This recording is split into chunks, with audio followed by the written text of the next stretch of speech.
Hey, and welcome to Matt and Jess TV. I am Matt Roast here with Jessica Bun Bun, and this is our Only Murders in the Building Season 4, Episode 8 preview. I can't believe we're almost at the end of this season. It has gone by so fast.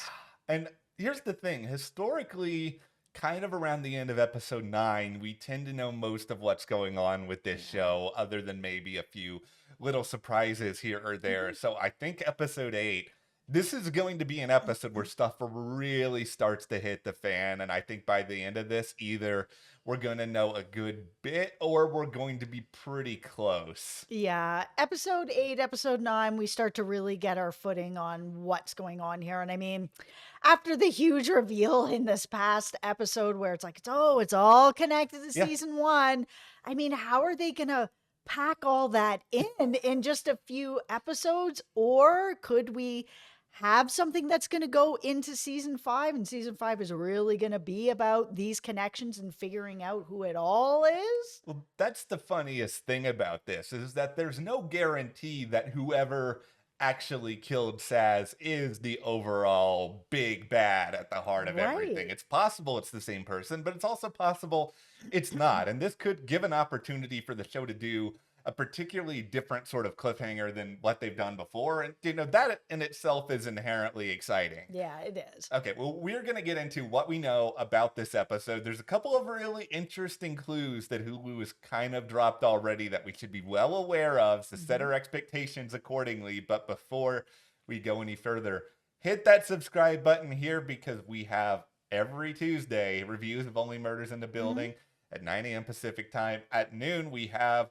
our previews, and tomorrow at 9 a.m. Pacific time, we are dropping our new theory. It is a big one. We will say that now. Yeah, it's a doozy. So hit that subscribe button so you don't miss it. It also helps us out here at the channel. So we really appreciate it. And if you want to check out our coverage of the Penguin, we are covering that exclusively only on our Patreon. We will have a link for you below. It's a great way to be able to also help support Matt and I here at the channel, but also you get our Penguin reviews. They are up every Monday. So thank you so much to everyone who has. Thank you guys so much. Okay. This episode is titled Lifeboat, which I will say first and foremost just reminds me of the time travel ship they used in Timeless, which I am still devastated it's not on the air anymore.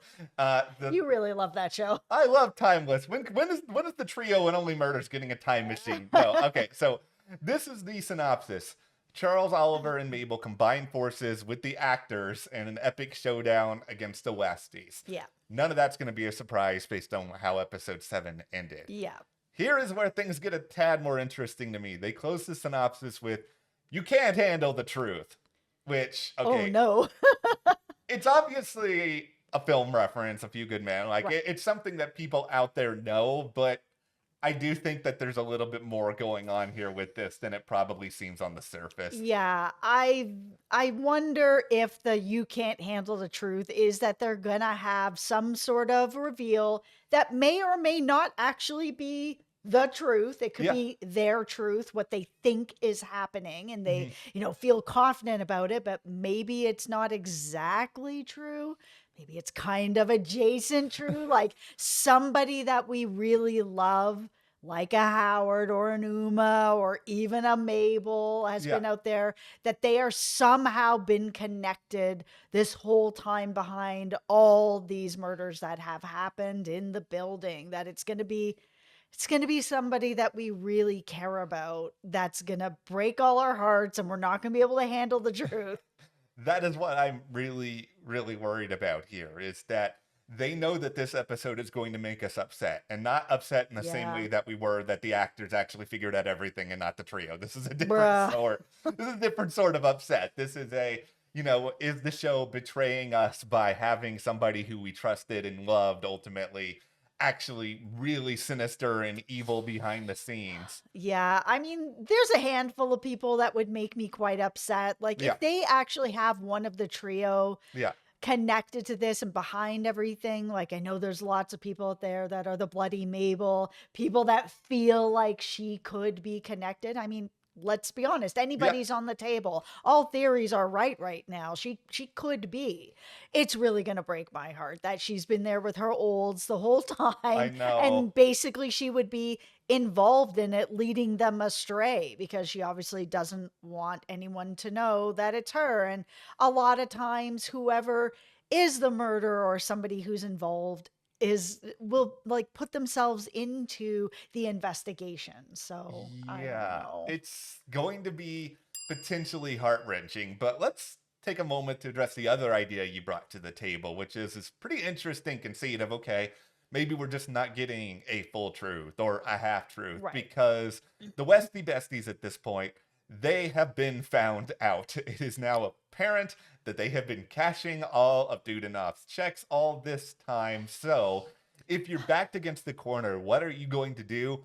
You're probably going to try to lie your way out of it. And I think the Westie Besties, they may be doing something in this episode where it's just sort of like, oh, look over here. Look at Howard. Howard took out Dudenoff. And, we've been forced to do this whole time to cover up his secret or he was going to tell on us. Okay, I'm gonna put in my All tinfoil right. hat. They're gonna roll the bus over Helga because we Yeah. we haven't seen her at all. We've just, heard her voice on the ham radio. Yeah. Rudy's already basically rolled the bus over her and was just like, she's Yeah. crazy kind of thing. Where, yeah, maybe she is. Maybe she's the killer, like you've suggested, or maybe, like I've suggested, knows what they did and was like, and I'm out. Yeah, I think they need somebody to be a fall person at this point. And Yeah. Helga's an easy person because she's not there anymore, and they can sort of just say they haven't like said anything more about it because they're afraid of her. They Yep. can come up with whatever sort of excuse they possibly want. And I think this is all aided further by the fact that we don't know if any of the Westie Besties actually did something to Dudenoff or not. And, it's still bad either way. They're pretending that this guy is alive, but there's also a distinction between you guys actually killed him or you're just continuing this ruse. Now, with the actors being involved, this all makes sense now that they were the people that came up with this whole thing. I And know. we've gotten into this in our review of how much we don't like that reveal that the Yeah. actors were the people that figured it all out. But because they are the people that figured it all out, it makes sense that our trio would have them coming along for a couple reasons. Yeah. One, they're the ones that figured it out, so they feel that they are a really good resource at this point, but also there's safety in numbers. And over at the Westie Besties, you have 5 of them. And then over here, you have just the trio. And if the Westie Besties either killed Dudenoff or they just found him dead and still took him down to the incinerator and didn't say anything, Yeah. either way, it's extremely dangerous for just the 3 of them, 5 against 3. So now it's 6 against 5. So having the safety in numbers all makes sense. And I think Also, they need something for the actors to do. they do need something for the actors to do. And it actually does make some sense that it would be even more intimidating. They are the actors. We at least know that Mama Sauce of the Sauce family, she seems to be impressed pretty easily by star power. So maybe Yep. you throw a Eugene Levy, you throw a Charles in there. Yep. Now, here's the other thing that I really need to sort of see addressed and figured out in this episode. And this is something I think the trio at this point can figure out pretty easily. And that is, how long has this ruse been going on for? Because Howard's already been able to figure out that, okay, there's different signatures on these different times. And, we don't know how many archives these convenience store people hold on to. But can Right. they figure out that this has been going on for years? Has this been going on before the podcast started? Or is this something that kind of happened after the fact? And the reason Yeah. that is interesting to me is whether or not the actual death of Dudenoff is connected in some way to everything else that's going on, or is that part of it just a little bit of a red herring and not as important as just what the Westie Besties are doing now? They have spent so much time this season circling around Dudenoff, the apartment, the ham radio, the living like a king in Portugal, actually dead. The Westie Besties are cashing his checks. They're in his apartment all the time. They have sort of the lease agreements to all these apartments.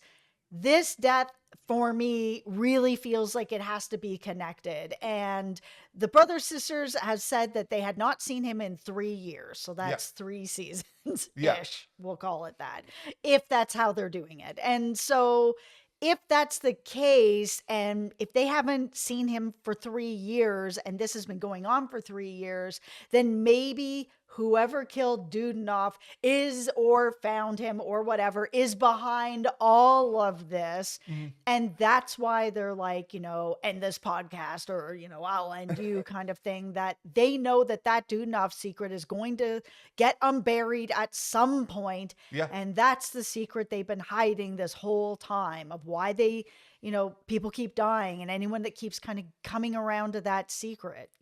Is it the Westie Besties? Maybe, but it kind of feels like it's a bit bigger than that. Yeah, I think it's a bit bigger than that, but I think the Westie Besties at the same time, this is a valuable showdown because the Westie Besties know something. And I think there's a reason beyond, oh no, our meal ticket is going away. There's a reason they're freaking out. For sure. I think that they know that he's dead. I don't think that they killed him. I think that they found him and they were like, yeah, we're going to lose our apartment, so we'll just put him in the incinerator and just keep cashing his checks and tell people he's in Portugal and everything will be, Bob's your uncle.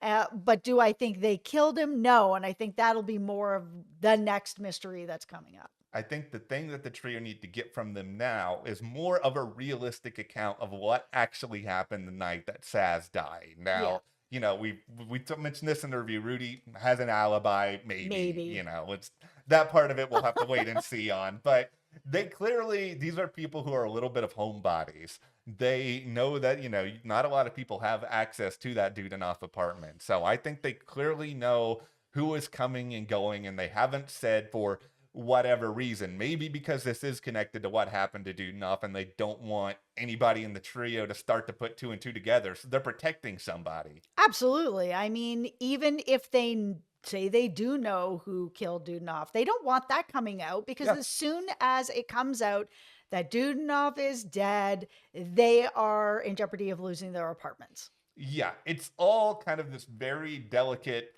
house of cards for them at this point, where one wrong move causes everything to fall over. So I think what we're going to get out of this episode is I think we're going to get the truth about who was there the night that Dudenoff was killed. Not Dudenoff, sorry. Who was there the night that Saz was killed? Yeah.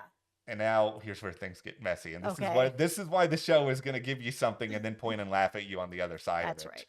Whoever did this, whoever killed Saz, may not have been the person who was responsible for it. We have talked about this. We think that there is potentially someone who was hired for it.